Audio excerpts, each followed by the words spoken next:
இன்றைக்கி நான் கொத்தவரைக்காய் ஃப்ரை பண்ண போகிறேன். அதுக்கு என்னெல்லாம் வேணும்னா, இந்த கொத்தவரைக்காயை இந்த மாதிரி கட் பண்ணி அதில் மஞ்சத்தூளும் சால்ட்டும் போட்டு தண்ணியும் ஊற்றி அவிச்சு வச்சுருக்கேன். கடாயில் 1 டேபிள் ஸ்பூன் எண்ணெய் ஊற்றியிருக்கேன். எண்ணெய் சூடாக இருக்கும். கடுகு,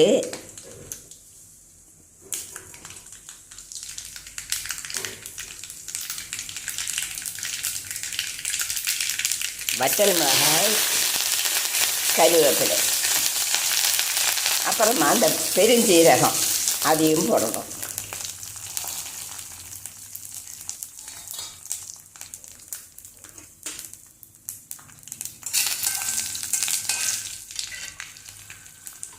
இந்த வெங்காயத்தை நீளமாக கட் பண்ணியிருக்கேன், அதையும் தூக்கி போடணும்.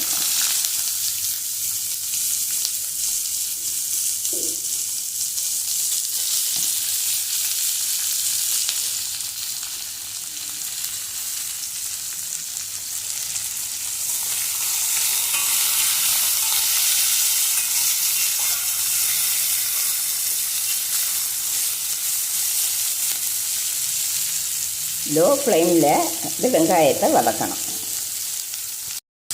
வெங்காயம் வதங்கிடுச்சு. அப்புறம் இந்த கொத்தவரைக்காய் அவிச்சு வச்சுருக்கதையும் கொட்டி 1 டீஸ்பூன் சில்லி பவுடர், 1 டீஸ்பூன் மஞ்சள்தூள்,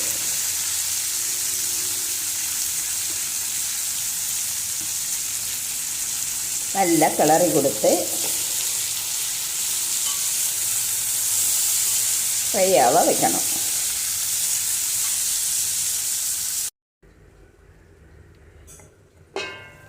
நல்லா வதங்கியிருக்கும்.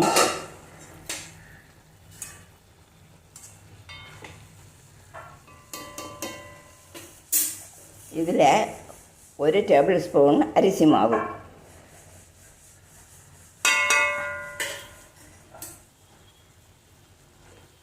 நல்லா கிளறி லோ ஃப்ளேமில் அதை வதங்க விடணும்.